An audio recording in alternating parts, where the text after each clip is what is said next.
Hello friends, ഇന്നത്തെ എപ്പിസോഡിൽ cinema shooting നടക്കുന്ന സ്ഥലത്തേക്ക് എത്തിയ രാധികയും നന്ദൂട്ടനും അവിടെ നിന്ന് വന്നിറങ്ങുന്ന ഫിലിം സ്റ്റാർ ജീവയെ കണ്ട് അതിശയപ്പെട്ടങ്ങനെ നിൽക്കുന്നു. ജീവ തന്നെ കാണാനെത്തിയ ആരാധകരെ എല്ലാം നോക്കി കൈവീശി സന്തോഷത്തോടുകൂടി അങ്ങനെ അവരെയെല്ലാം വളരെ സ്നേഹത്തോടെ നോക്കിയും അങ്ങനെ അകത്തേക്ക് പോകാൻ തുടങ്ങുമ്പോഴാണ് അപ്രതീക്ഷിതമായി ആൾക്കൂട്ടത്തിനിടയിൽ നിൽക്കുന്ന രാധികയെ ജീവ കണ്ടത്. ജീവ പിന്നീട് ഡയറക്ടർ സാറിന് അരികിലേക്ക് എത്തി സാറിനോട് സംസാരിച്ചതിന് ശേഷം വേഗം മേക്കപ്പ് ചെയ്തോളാനായി ഡയറക്ടർ ജീവയോട് പറഞ്ഞു. അത് കേട്ട് ഉടൻ തന്നെ ജീവ നേരെ തൻ്റെ മേക്കപ്പ് ആർട്ടിസ്റ്റിന് അരികിലേക്ക് പോകുന്നതിനിടയിൽ അവിടുത്തെ പ്രോഗ്രാം ബോയി വിളിച്ചിട്ട് വേഗം ജീവ ചോദിച്ചു, സുബിൻ, ദാ ആ പെൺകുട്ടി ഏതാ, ഇവിടെ അഭിനയിക്കാൻ വന്ന പുതുമുഖ നടി വല്ലതും ആണോ എന്ന് ചോദിച്ചു. അപ്പോഴേക്കും ഏതാ സാർ എന്ന് ചോദിച്ച് സുബിൻ നോക്കിയതും ദാ ആ നിൽക്കുന്ന കുട്ടി എന്ന് പറഞ്ഞു.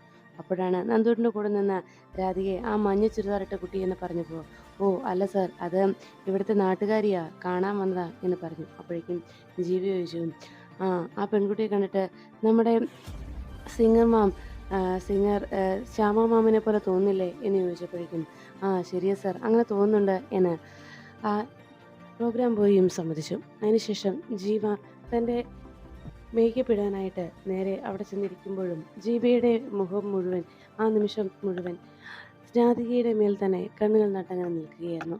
രാധികയെ തന്നെ നോക്കി ജീവ മേക്കപ്പ് ചെയ്യുന്നതിനിടയിൽ രാധികയുടെ മുഖത്തേക്ക് തന്നെ നോക്കിക്കൊണ്ടിരുന്നു. ഈ സമയത്ത് നന്ദൂട്ടനും രാധികയും വളരെ സന്തോഷത്തോടെ അവിടെ ഷൂട്ടിംഗ് കാണുന്നതിൻ്റെ ആഘോഷത്തിനങ്ങ് നിൽക്കുമ്പോഴാണ് അവിടേക്ക് മറ്റ് പ്രശസ്തിയായ ഫിലിം സ്റ്റാർ വിനയ് പ്രസാദ് വന്നിറങ്ങുന്നത്. കാറിൽ നിന്ന് വിനയ് പ്രസാദ് ഇറങ്ങുന്നത് കണ്ട് അവിടെ തടിച്ചു കൊടുക്കുന്ന ആളുകളൊക്കെ വളരെ സന്തോഷത്തോടെ കൈ ഉയർത്തി മേഡത്തെ സ്വീകരിച്ചു. മേഡം അവരോടെല്ലാവരോടും നന്ദിപൂർവ്വം അവരെയും കൈ നീട്ടി വീശി സന്തോഷത്തോടെ നിൽക്കുമ്പോൾ നന്ദൂട്ടനും രാധികയും മേഡത്തെ കണ്ട സന്തോഷത്തിൽ അങ്ങനെ നിന്നു. ഉടനെ തന്നെ നന്ദൂട്ടനോട് നേരെ കൈയൊക്കെ വീശി ഒരു ഫ്ലൈയിങ് കിസ്സൊക്കെ കൊടുത്ത് വിനയം നടന്നു പോകുമ്പോൾ വിനയ് പ്രസാദ് വീഴാൻ തുടങ്ങിയ നിമിഷം വേഗം രാധിക ഓടിയെത്തി വിനയ് പ്രസാദിനെ പിടിച്ചു നിർത്തി. വീഴാതെ മേഡത്തെ ചേർന്ന് നിർത്തി അങ്ങ് നോക്കിയപ്പോഴേക്കും അതിശയത്തോടെ വിനയ് പ്രസാദ് രാധികയെ നോക്കിയിട്ട് ചോദിച്ചു, ആഹാ കൊള്ളാവല്ലോ, കുട്ടിയെ കാണാൻ പ്ലേബാക്ക് സിംഗർ ശ്യാമയെ പോലെ തന്നെയുണ്ടല്ലോ, എന്താ ശ്യാമയുടെ റിലേറ്റീവ് ആരെങ്കിലും ആണോ എന്ന് ചോദിച്ചു. അല്ല അല്ല, ഞാൻ ശ്യാമ മേഡത്തെ ഒത്തിരി എനിക്കിഷ്ടമാണ്, ശ്യാമ മേഡത്തിൻ്റെ പാട്ടുകളും എനിക്ക് വളരെ ഇഷ്ടമാണ് എന്ന് പറഞ്ഞു. പിന്നെ മേഡത്തെയും എന്ന് രാധിക അറിയിച്ചു. അത് കേട്ടതും, അല്ല മോളുടെ പേരെന്താ എന്ന് ചോദിച്ചു. ഞാൻ രാധിക എന്ന് പറഞ്ഞപ്പോൾ ശരിയെന്ന് പറഞ്ഞ് മേഡം പോകാൻ തുടങ്ങുമ്പോഴേക്കും നന്ദൂട്ടൻ പറഞ്ഞു, ഞാൻ നന്ദൂട്ടൻ, ശരി എന്ന് പറഞ്ഞ് നന്ദുവിന് ഷെയ്ക്ക് ഹാൻഡ് കൊടുത്തിട്ട് അവിടുന്ന് വിനയ് പ്രസാദ് വേഗം ഡയറക്ടറെ അരികിലേക്ക് ചെന്നു. എന്നിട്ട് ഡയറക്ടറോട് വിനയ് പ്രസാദ് സംസാരിച്ചുകൊണ്ടിരിക്കുമ്പോൾ നന്ദൂട്ടൻ രാധികയോട് ചോദിച്ചു, കണ്ടില്ലേ ചേച്ചി, ഇത്രയും വലിയ ഒരു സിനിമാ നടിയല്ലേ, ചേച്ചിയോട് പേരൊക്കെ ചോദിച്ചത്, കൊള്ളാം എന്നൊക്കെ പറഞ്ഞതും അതേടാ എന്ന് പറഞ്ഞ് രാധിക സന്തോഷത്തോടെ നന്ദൂട്ടനെ നോക്കി ചിരിക്കുന്നു. പിന്നെ നന്ദൂട്ടനും രാധികയും കൂടി അവിടെ സംസാരിച്ച് നിൽക്കുന്നതൊക്കെ വിനയ് പ്രസാദും ജീവയും ശ്രദ്ധിച്ചു. അതിനുശേഷം കാണുന്നത് കടിമംഗലത്തെ പാരമ്പര്യമായി അവർക്ക് കൈമാറി വന്നിരിക്കുന്ന ആഭരണങ്ങളൊക്കെ പ്രിയങ്കയ്ക്ക് മുന്നിൽ കാണിച്ചു കൊടുക്കുകയാണ് പത്മിനിയും ജയഭാരതി മുത്തശ്ശിയും. അപ്പോഴേക്കും ഓരോ ആമാടപ്പെട്ടി തുറന്നും അതിലെ ആഭരണങ്ങൾ ഓരോന്നും കാണിച്ചിട്ട് അതിശയത്തോടെ നോക്കിയിരിക്കുന്ന പ്രിയങ്കയെ കാണിച്ച് മുത്തശ്ശി പറഞ്ഞു, ഇതൊക്കെ ഇവിടെ നമ്മുടെ കുടുംബത്തിന് സ്പെഷ്യലായി പറഞ്ഞ് പണിയിച്ചെടുത്തിട്ടുള്ള ആഭരണങ്ങളാണ്. ഇതൊക്കെ മറ്റെങ്ങും തന്നെ ഈ ഡിസൈനോ ഇതുപോലുള്ള പാറ്റേണുകളോ വേറെ കാണാൻ കഴിയില്ല. അതുകൊണ്ട് ഇതൊക്കെ ഇനി മോൾക്കുള്ളതാണ് എന്ന് ജയഭാരതി മുത്തശ്ശി പറഞ്ഞു. ഇതെല്ലാം അണിഞ്ഞുകൊണ്ട് വേണം നമ്മുടെ കുടുംബക്ഷേത്രത്തിലെ ഉത്സവത്തിന് മോള് വരാനായിട്ട് എന്ന് പത്മിനി പറഞ്ഞപ്പോൾ ഉടനെ പ്രിയങ്ക ചോദിച്ചു, ഇത് മുഴുവനോ, അതെന്തിനാ അമ്മേ എന്ന് ചോദിച്ചു. അപ്പോഴേക്കും പത്മിനി പറഞ്ഞു, അതൊക്കെ ഉണ്ട് മോളെ, അതെന്താ കാര്യമെന്ന് പിന്നീട് പറയാം. അപ്പോഴേക്കും ജയഭാരതി മുത്തശ്ശി പറഞ്ഞു, എന്തായാലും മോളുടെ കാര്യം ചെയ്യ്, ഇതെല്ലാം കൂടെ മോളുടെ റൂമിൽ കൊണ്ടുപോയി വെച്ചു. അത് കേട്ടതും പ്രിയങ്ക അവളുടെ സന്തോഷത്തോടെ ഇരിക്കുമ്പോൾ അത് കേട്ട് അവിടേക്ക് എത്തിയ ഉർവശി ചോദിച്ചു, അതെങ്ങനെ ശരിയാവും, ഇത് മുഴുവൻ പ്രിയങ്കയുടെ കയ്യിൽ കൊടുത്തുവിടുന്നത് എന്തിനാണ് എന്ന് ചോദിച്ചുകൊണ്ട് ഉർവശി അവിടേക്ക് എത്തിയതും പത്മിനിയും ജയഭാരതിയെ നോക്കി. അപ്പോഴേക്കും ഉർവശി പറഞ്ഞു, ഇത് കണിമംഗലത്തുകാരുടെ പരമ്പരാഗതമായി കൈമാറി വരുന്ന ആഭരണങ്ങളാണല്ലോ, ഇത് ഇവിടുത്തെ രണ്ട് മരുമക്കൾക്കും ഒരുപോലെ അവകാശമുള്ളതാണല്ലോ, കൽപ്പനയ്ക്ക് കൂടി ഇതിൽ അവകാശമുള്ളതല്ലേ എന്ന് ചോദിച്ചപ്പോൾ ജയഭാരതി മുത്തശ്ശി ചോദിച്ചു, അത് നിന്നോടാരാ പറഞ്ഞേ അങ്ങനെ എന്ന് ചോദിച്ചപ്പോൾ ഞാനാ പറഞ്ഞതെന്ന് പറഞ്ഞ് ജയഭാരതിയുടെ ചോദ്യത്തിന് മറുപടിയുമായി കൽപ്പന അകത്തേക്ക് കയറി വന്നു. കൽപ്പനയെ കണ്ടതും ജയഭാരതി പറഞ്ഞു, അതിന് നിനക്ക് അവകാശമുള്ളതൊക്കെ ഇതിനു മുൻപേ വീതിച്ചു തന്നതല്ലേ എന്ന് ചോദിച്ചപ്പോൾ കൽപ്പന പറഞ്ഞു, വീതിച്ചൊക്കെ തന്നാണ്, പക്ഷെ അത് ഇത്രത്തോളം ഉണ്ടായിരുന്നില്ല എന്നായിരുന്നു കൽപ്പനയുടെ മറുപടി. അപ്പോഴത് കേട്ടുന്ന പത്മിനി പറഞ്ഞു, ആര് പറഞ്ഞു? സത്യത്തിൽ ഇതിനേക്കാളെ കൂടുതലാണ് നിനക്ക് തന്നിട്ടുള്ളത്. അതിൻ്റെ കണക്കൊക്കെ കൃത്യമായി എനിക്കും അമ്മയ്ക്കും അറിയാം എന്ന് പത്മിനി പറഞ്ഞപ്പോൾ കൽപ്പന പറഞ്ഞു, അത് ശരി, എനിക്ക് തരുന്നതിനേ ഉള്ളൂ, ഇവിടെ എല്ലാവർക്കും കണക്കും എല്ലാ കാര്യത്തിനുമുള്ളൂ അല്ലേ? എന്നാൽ ഒരു കാര്യം നിങ്ങളെല്ലാം മനസ്സിലാക്കും, വരുണിനെ പോലെ തന്നെയല്ല സൂര്യ. വരുണിൻ്റെ ഭാര്യയും സൂര്യയുടെ ഭാര്യയും ഒരിക്കലും ഒരുപോലെയല്ല. വരുണിനെ പോലെയല്ല സൂര്യ എന്നുള്ള കാര്യം ആരും മറക്കണ്ട. തളർന്നു കിടക്കുന്ന ആളെ ജീവിതകാലം മുഴുവൻ ചുമക്കുന്നതിന് എനിക്ക് കൂലി കൂടുതൽ കിട്ടുന്നതൊന്നും കുറവുള്ള കാര്യമൊന്നുമല്ല, അതിൽ പ്രശ്നവുമില്ല എന്ന് പറഞ്ഞതും ഉടനെ അത് കേട്ടുനിന്ന് ജയഭാരതി മുത്തശ്ശി ചാടി എഴുന്നേറ്റു. എത്രയാ നിന്റെ കൂലി എന്ന് ദേഷ്യത്തോടെ ജയഭാരതി അന്വേഷിച്ചു. അത് കേട്ടതും മുത്തശ്ശിയുടെ ചോദ്യം കേട്ട് ആകെ പകച്ചു നിൽക്കുന്ന കൽപ്പനയുടെയും ഉർവശിയുടെ അരികിലേക്ക് എത്തിയിട്ട് ചോദിച്ചു, ഞാൻ ചോദിച്ചു നീ കേട്ടില്ലേ, നിന്റെ കൂലി എത്രയാണ് എന്ന്? ഈ വീട്ടിൽ സൂര്യയോടുള്ള സ്നേഹക്കൂടുതൽ നിനക്ക് എല്ലാവരുടെയും ഭാഗത്തുനിന്ന് നിനക്കും അങ്ങനെ ഒരു സ്നേഹക്കൂടുതൽ നീ അനുഭവിക്കാറുണ്ട്. സൂര്യക്ക് ഈ വീട്ടിൽ ഒരു പ്രത്യേക പരിഗണന നൽകുന്നതുകൊണ്ട് ആ പരിഗണന നിനക്കും നൽകിയിട്ടുണ്ട്.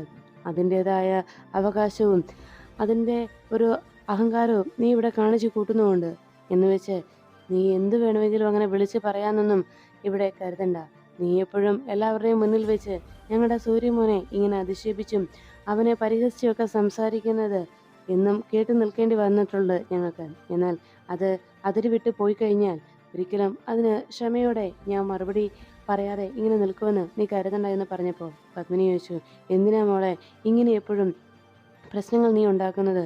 ഏതു നേരവും ഇങ്ങനെ നീ കുഴപ്പങ്ങൾ ഉണ്ടാക്കാൻ മാത്രമായിട്ട് നീ ഇങ്ങനെ നോക്കി നടക്കുന്നത് എന്തുകൊണ്ടാണ് എന്ന് ചോദിച്ചപ്പോൾ ജയഭാരതി മുത്തശ്ശി പറഞ്ഞു, വേണ്ട പത്മിനി, ഇവരോടൊന്നും അത്ര സ്നേഹത്തോടെ സംസാരിക്കേണ്ട കാര്യമില്ല, അതിനുള്ള അർഹതയും ഇവർക്കില്ല എന്ന് പറഞ്ഞു. പ്രിയങ്കയെ നോക്കി ജയഭാരതി പറഞ്ഞു, മോളെ നീ അതിങ്ങെടുക്ക് എന്ന് പറഞ്ഞതും പ്രിയങ്ക വേഗം ആ അമ്മാടപ്പെട്ടി എടുത്തുകൊണ്ട് മുത്തശ്ശിയുടെയും പത്മിനിയുടെയും കൂടെ ആ മുറിയിൽ നിന്ന് കൽപ്പനയെ പരിഹസിച്ചുകൊണ്ട് ഇറങ്ങിപ്പോകുമ്പോൾ കൽപ്പന ആകെ ദേഷ്യത്തിലായി. ഇത് കണ്ട ഉടനെ ഉർവശി പറഞ്ഞു, കൽപ്പനെ, ഇതൊക്കെ നിന്നെ നാണം കെടുത്തുന്ന രീതിയിലുള്ള പ്രവൃത്തികളാണല്ലോ ഇവിടെ നടന്നുകൊണ്ടിരിക്കുന്നത്. ഇതൊക്കെ കണ്ണും കേട്ടും നീ പ്രതികരിക്കാതെ ഇങ്ങനെ മിണ്ടാതെ നിൽക്കുകയാണല്ലേ എന്ന് ചോദിച്ചപ്പോൾ കൽപ്പന പറഞ്ഞു, അവരെന്ത് വേണമെങ്കിലും ചെയ്യട്ടെ കുഞ്ഞമ്മേ, എനിക്കതിൽ കുഴപ്പമൊന്നുമില്ല. എന്താണ് ചെയ്യേണ്ടതെന്ന് ഈ കൽപ്പന കാണിച്ചു തരാം. കൽപ്പനയെ അങ്ങനെ തോൽപ്പിക്കാമെന്ന് ആരും കരുതണ്ട എന്ന് പറഞ്ഞതും കൽപ്പന അങ്ങനെ കലിയോടെ അതിനെക്കുറിച്ച് ആലോചിച്ച് നിൽക്കുമ്പോൾ ഉർവശി തനിക്ക് ഒപ്പം നിന്ന് കുടുംബത്തെ തകർക്കാൻ ഒരാൾ കൂടെയുണ്ട് എന്ന് പറഞ്ഞത് സത്യമാണെന്നുള്ള സന്തോഷത്തിൽ ഉർവശിയും പുഞ്ചിരിച്ചു നിന്നു. പിന്നീട് കാണുന്നത് പ്രിയങ്ക ഒരു മോഡേൺ ഡ്രസ്സൊക്കെ ഇട്ട് വരുണിൻ്റെ അരികിലേക്ക് എത്തി. വരുൺ ആ സമയത്ത് തൻ്റെ മൊബൈലിൽ പാട്ടെല്ലാം കേട്ടങ്ങനെ ഇരിക്കുമ്പോൾ അരികിലേക്ക് വന്ന പ്രിയങ്കയെ കണ്ട് വരുൺ വേഗം എഴുന്നേറ്റ് പോകാൻ തുടങ്ങി. പ്രിയങ്ക അരികിലേക്ക് എത്തി വരുണിനെ അവിടെ പിടിച്ചിരുത്തി. അവിടെ ഇരിക്കുക, എനിക്ക് എൻ്റെ ഭർത്താവിൻ്റെ അരികിലേക്ക് വരുമ്പോൾ എന്തിനാ വരുൺ ഇങ്ങനെ ഒഴിഞ്ഞു മാറുന്നത്? എന്താ വരുൺ എന്നെ പേടിയാണോ എന്ന് ചോദിച്ചു. വരുണൊന്നും മിണ്ടാതെ നിൽക്കുമ്പോൾ പ്രിയങ്ക പറഞ്ഞു, വരുൺ എന്നെ പേടിക്കൊന്നും വേണ്ട. വരുണ് എന്നോട് സ്നേഹം തോന്നിക്കഴിഞ്ഞാൽ മാത്രമേ, വരുൺ എന്നെ സ്നേഹിച്ചു തുടങ്ങിയാൽ മാത്രമേ ഞാൻ വരുണിൻ്റെ നേരെ അധികാരങ്ങൾ കാണിക്കാൻ വരുള്ളൂ. ഞാനിപ്പോൾ വരുണിനോടൊരു കാര്യം ചോദിക്കുന്നതിൽ വരുണിന് എന്തെങ്കിലും വിരോധമുണ്ടോ എന്ന് ചോദിച്ചതും വരുൺ ചോദിച്ചു, എന്താ പ്രിയങ്കയ്ക്ക് അറിയേണ്ടത്?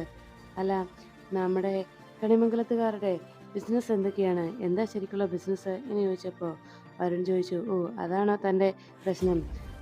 എന്താ ഇപ്പോൾ ബിസിനസ്സിനെ കുറിച്ചൊക്കെ അറിയണമെന്ന് തോന്നാൻ കാരണം എത്ര ആസ്തിയുണ്ടെന്ന് അറിയാനാണോ എന്ന് ചോദിച്ചപ്പോൾ പ്രിയങ്ക പറഞ്ഞു, അങ്ങനെയൊന്നുമല്ല, ഞാൻ ഇവിടെ എല്ലാവരും ബിസിനസ്സിൻ്റെ കാര്യം പറഞ്ഞപ്പോൾ മുത്തശ്ശിയോടും അമ്മയോടും ഒക്കെ ചോദിക്കാനുള്ള മടി കൊണ്ട് ഞാൻ വരുണിനോട് ചോദിച്ചതേ ഉള്ളൂ. അപ്പോഴേക്കും വരുൺ പറഞ്ഞു, ബിസിനസ് പല രീതിയിലുണ്ട്. അച്ഛന് എക്സ്പോർട്ടിങ് ബിസിനസ് ഉണ്ട്, പിന്നെ പലയിടത്തായി ഇൻവെസ്റ്റ് ചെയ്യുകയും ഷെയർ ചെയ്യുകയൊക്കെ ചെയ്തിട്ടുണ്ട്. പിന്നെ അതുപോലെ മറ്റ് പല ബിസിനസ്സുകളും അച്ഛൻ നടത്തുന്നുണ്ട്. എന്താ വേണ്ടതെന്ന് ഞാൻ അച്ഛനോട് പറയാം, കൂടുതൽ ഡീറ്റെയിൽസൊക്കെ അച്ഛൻ പറഞ്ഞു തരും എന്ന് പറഞ്ഞപ്പോൾ പ്രിയങ്ക പറഞ്ഞു, അതൊന്നും വേണ്ട, ഞാൻ ചോദിച്ചത് വരുണും അച്ഛൻ്റെതായ അതേ ഫീൽഡിൽ പോകാനാണോ, അതാണ് ഞാൻ അന്വേഷിച്ചത് എന്ന് പറഞ്ഞത്. വരുൺ പറഞ്ഞു, ഞാനിനി ജീവിക്കണോ വേണ്ടയോ എന്ന് പോലും തീരുമാനിച്ചിട്ടില്ല, പിന്നെയാണോ എന്ന് ചോദിച്ചപ്പോൾ പ്രിയങ്ക പറഞ്ഞു, അതെ, ഇങ്ങനെ പരമ്പരാഗതമായിട്ടുള്ള ഈ ബിസിനസ്സുമായി മുന്നോട്ട് പോകുന്നതിനേക്കാൾ നല്ലതും ന്യൂ ജനറേഷൻ ആഗ്രഹിക്കുന്നത് പോലെയുള്ള പുതിയ പുതിയ രീതിയിലുള്ള ബിസിനസ് എന്തെങ്കിലും സെലക്ട് ചെയ്തോടെ വരുണ്. ഞാൻ ഉദ്ദേശിച്ചത് വേറൊന്നുമല്ല, ഈ ഫിലിം ഫീൽഡിൻ്റെ കാര്യമൊക്കെ ഞാൻ ഉദ്ദേശിച്ചത്. ഒരു സിനിമ പ്രൊഡ്യൂസ് ചെയ്യുകയാണെങ്കിലേ കണിമംഗലം പ്രൊഡക്ഷൻസ് എന്നൊക്കെ പറഞ്ഞ് അതിൻ്റെ ബാനറിൽ ഒരു സിനിമ പ്രൊഡ്യൂസ് ചെയ്യുമ്പോൾ അതിലൊരു ഹീറോയിനായിട്ട് അഭിനയിക്കണം എന്നൊക്കെ എനിക്ക് വല്ലാത്ത ആഗ്രഹമുണ്ട് എന്ന്. എനിക്ക് നല്ലൊരു പേര് കേട്ട ഒരു ആക്ട്രസ് ആകണമെന്നൊക്കെ എനിക്ക് ആഗ്രഹമുണ്ട്. മണിമംഗലം പ്രൊഡക്ഷൻസ് എന്നൊക്കെ പേരിൽ വരുണും അങ്ങ് പെട്ടെന്നങ്ങ് ഒരു സിനിമയൊക്കെ എടുത്തു കഴിയുമ്പോൾ വരുണും വലിയ ഒരു ഫേമസ് ആയിട്ടുള്ള ആളായി മാറും. എന്താ, സെലിബ്രിറ്റിയായി മാറത്തില്ലേ വരുൺ? എന്താ വരുണ് താല്പര്യമില്ലേ എന്നൊക്കെ ചോദിച്ചപ്പോൾ വരുൺ പറഞ്ഞു, എനിക്കങ്ങനെ വലിയ പ്രസിദ്ധനാകണമെന്നൊന്നും ആഗ്രഹമൊന്നുമില്ല. വലിയ സെലിബ്രിറ്റി ആകാനൊന്നും എനിക്ക് വലിയ മോഹവുമില്ല.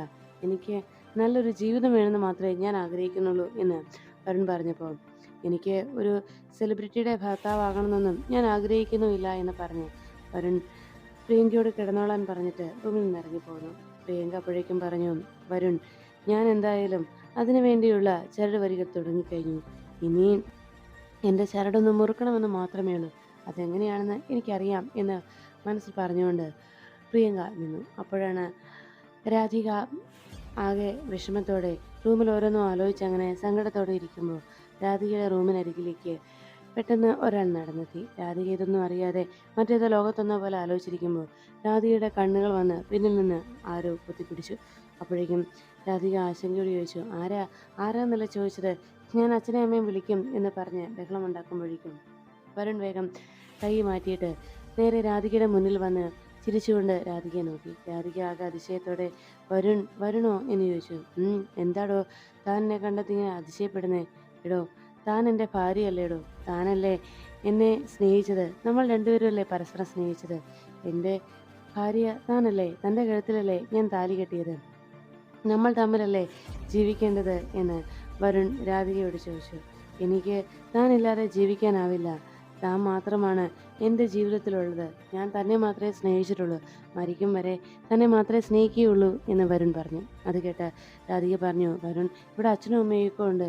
വരുൺ എന്തൊക്കെയായി പറയുന്നത് എന്ന് ചോദിച്ചതും വരുൺ പറഞ്ഞു, അതെ, അപ്പോൾ പ്രിയങ്കയോ എന്ന് രാധിക ചോദിക്കുമ്പോൾ വരുൺ പറഞ്ഞു, പ്രിയങ്ക അവൾ നല്ല ഒന്നാന്തരം ഒരു നടി തന്നെയാണ്. അവൾ നന്നായിട്ട് അഭിനയിക്കുന്നുമുണ്ട്. അവളുടെ ഉദ്ദേശം വേറെ എന്തൊക്കെയാണ്, അതവിടെ നിൽക്കട്ടെ, അതൊക്കെ ഞാൻ ശരിയാക്കി കൊടുത്തോളാം എന്ന് പറഞ്ഞ് വരുൺ നേരെ രാധികയെ നോക്കുമ്പോൾ രാധികയുടെ മാലയിൽ കിടക്കുന്ന ആ താലി വരുൺ കണ്ടു. എടോ, ഇതല്ലേടോ ഞാൻ തൻ്റെ കഴുത്തിൽ കെട്ടിയ താലി. ഞാൻ തൻ്റെ ഭർത്താവല്ല എന്നുണ്ടെങ്കിൽ താൻ പിന്നെ എന്തിനാ ഇത് കഴുത്തിലിട്ടുകൊണ്ട് നടക്കുന്നത് എന്ന് രാധികയോട് വരുൺ ചോദിച്ചു. രാധിക മറുപടി ഒന്നും പറയാതെ തല കുനിച്ചങ്ങനെ നിൽക്കുമ്പോൾ വരുൺ പറഞ്ഞു, എനിക്കറിയാം തനിക്ക് എന്നോടുള്ള സ്നേഹം. എന്താടോ, തനിക്കിപ്പോൾ ആ ഇഷ്ടം എന്നോടില്ലേ എന്ന് രാധികയോട് വരുൺ ചോദിച്ചതും രാധിക കരയാൻ തുടങ്ങുന്നു. രാധികയുടെ കണ്ണുകൾ നിറയുന്നത് കണ്ട് വരുൺ രാധികയുടെ കണ്ണുനീര് തുടച്ചു. താൻ ഒന്നുകൊണ്ടും വിഷമിക്കേണ്ട, വാ നമുക്ക് പോകാം എന്ന് പറഞ്ഞതും രാധിക ചോദിച്ചു, വരുൺ എങ്ങോട്ട് പോകാന്ന്? എൻ്റെ വീട്ടിലേക്ക്. താൻ ഇനി ജീവിക്കുന്നത് എൻ്റെ കൂടെയാണെന്ന് പറഞ്ഞതും വരുൺ എന്ന് പറഞ്ഞ് രാധിക ഒച്ചയുണ്ടാക്കാൻ തുടങ്ങുമ്പോൾ വരുൺ രാധികയുടെ വാ പൊത്തിപ്പിടിച്ചു. എന്നിട്ട് രാധികയുടെ നെറുകയിൽ ഒരു ഉമ്മ വെച്ച് കൊടുക്കുന്നു. ഇത് കണ്ട് രാധിക അതിശയത്തോടെ വരുണിനെ തന്നെ നോക്കി. ആകെ വിഷമത്തോടെ വരുണിനെ അങ്ങനെ രാധിക നോക്കിയിരിക്കുമ്പോൾ വരുൺ രാധികയോട് പറഞ്ഞു, താൻ വാടോ, നമുക്ക് പോകാം എന്ന് പറഞ്ഞ് രാധികയുടെ കയ്യിൽ കടന്നു പിടിച്ചുകൊണ്ട് വരുൺ രാധികയെ വിളിച്ചുകൊണ്ട് പോകാനിറങ്ങി. അങ്ങനെ റൂമിൽ നിന്ന് വരുൺ രാധികയെ വിളിച്ചുകൊണ്ട് പോകുന്നത് സ്വപ്നത്തിലാണെങ്കിലും കണ്ട രാധിക പെട്ടെന്ന് ചാടി എഴുന്നേറ്റു. വരുൺ തൻ്റെ അരികിലുണ്ട് എന്നുള്ള അതിശയത്തിൽ ചുറ്റുപാടുമെല്ലാം നോക്കുമ്പോൾ അത് തൻ്റെ ഒരു സ്വപ്നമായിരുന്നു എന്ന് തിരിച്ചറിഞ്ഞ ആ സ്വബോധം വീണ്ടെടുത്തതോടെ രാധിക ആകെ വിഷമത്തിലായി. ആകെ തലയിൽ കൈവച്ചുകൊണ്ട് സങ്കടത്തോടെ രാധിക ഓർത്തു, എൻ്റെ കൃഷ്ണ, എന്തിനാ വീണ്ടും നീ ഇത്തരം ചിന്തകളൊക്കെ എൻ്റെ മനസ്സിലേക്ക് കൊണ്ടുവരുന്നത്? പ്രിയങ്കയുടെ ഭർത്താവാണ് വരുണെന്ന് ഞാൻ പലപ്പോഴും എൻ്റെ മനസ്സിനെ പറഞ്ഞ് പഠിപ്പിക്കുന്നതല്ലേ? എന്നിട്ടും കണ്ണ, നീ വീണ്ടും വീണ്ടും എന്തിനാണ് ഇത്തരം സ്വപ്നങ്ങളൊക്കെ എൻ്റെ മനസ്സിലേക്ക് കൊണ്ടുവരുന്നത് എന്ന് ചോദിച്ച് കണ്ണനോട് പരാതി പറഞ്ഞുകൊണ്ട് പ്രാർത്ഥനയോടെ രാധിക വീണ്ടും കിടന്നു. പിറ്റേന്ന് രാവിലെ കണിമംഗലത്ത് ഉറക്കമുണരുന്ന പ്രിയങ്ക തൻ്റെ അടുത്ത് അരികിൽ എവിടെയെങ്കിലും വരുന്നുണ്ടോ എന്ന് നോക്കി. ബെഡിലെങ്ങും വരനെ കാണാത്തതുകൊണ്ട് വേഗം തന്നെ പ്രിയങ്ക ബെഡിൽ നിന്നിറങ്ങി പുറത്തേക്ക് വന്ന് നോക്കി. അപ്പോഴാണ് പുറത്ത് ഹാളിൽ ആ സെറ്റിയിൽ കിടന്നുറങ്ങുന്ന വരുണിനെ പ്രിയങ്ക കണ്ടത്. പ്രിയങ്ക വരുണിനരികിലേക്ക് പോകാൻ തുടങ്ങുമ്പോഴേക്കും പൂജാമുറിയിലേക്ക് മുത്തശ്ശി കയറി പോകുന്നത് പ്രിയങ്ക കാണാനിടയായി. മുത്തശ്ശി പൂജാമുറിയിലേക്ക് പോകുന്നത് കണ്ടതോടെ മുത്തശ്ശിയുടെ കണ്ണിൽ എന്തെങ്കിലും ഒരു നാടകം കളിക്കണമെന്ന് പ്രിയങ്ക തീരുമാനിച്ചു. അതുകൊണ്ട് തന്നെ വേഗം പ്രിയങ്ക പൂജാമുറിയിൽ ചെന്ന് പ്രാർത്ഥനയോടെ ഇരിക്കുന്ന മുത്തശ്ശിയെ തൻ്റെ വലയിൽ വീഴ്ത്തുന്നതിന് വേണ്ടി വേഗം പോയി കുളിച്ചു എന്നൊരു ധാരണ വരുത്തി ഡ്രസ്സെല്ലാം ചേഞ്ച് ചെയ്ത് തലയിൽ ഒരു തോർത്തും നനഞ്ഞൊരു തോർത്തും കെട്ടിവെച്ച് പതുക്കെ പൂജാമുറിക്ക് ഉള്ളിലേക്ക് വന്ന് നോക്കി. വരുൺ അപ്പോഴും എഴുന്നേറ്റിട്ടില്ല എന്ന് പ്രിയങ്ക ഉറപ്പ് വരുത്തുന്നു. അതിനുശേഷം മുത്തശ്ശി എഴുന്നേറ്റ് വരുന്നതിനായി പൂജാമുറിയിലേക്ക് തന്നെ നോക്കിയിരുന്നു. പൂജാമുറിയിൽ നിന്ന് മുത്തശ്ശി എഴുന്നേറ്റ് വരുന്ന കണ്ടതോടെ പ്രിയങ്ക വേഗം വാതിലടച്ച് ഉടനെ തന്നെ വരുണിൻ്റെ അരികിലായി കാൽച്ചൂട്ടിലായി വന്നിരുന്നു. മുത്തശ്ശി വാതിൽ തുറക്കുന്ന കാണാനായി കാത്തുനിന്നതും വാതിൽ തുറക്കുന്നുണ്ടെന്ന് ഉറപ്പ് വരുത്തിയതോടെ പ്രിയങ്ക വേഗം വരുണിൻ്റെ കാല് തൊട്ട് തൻ്റെ തലയിൽ വെച്ച് പ്രാർത്ഥനയോടെ നിൽക്കുന്നത് മുത്തശ്ശി കണ്ടു.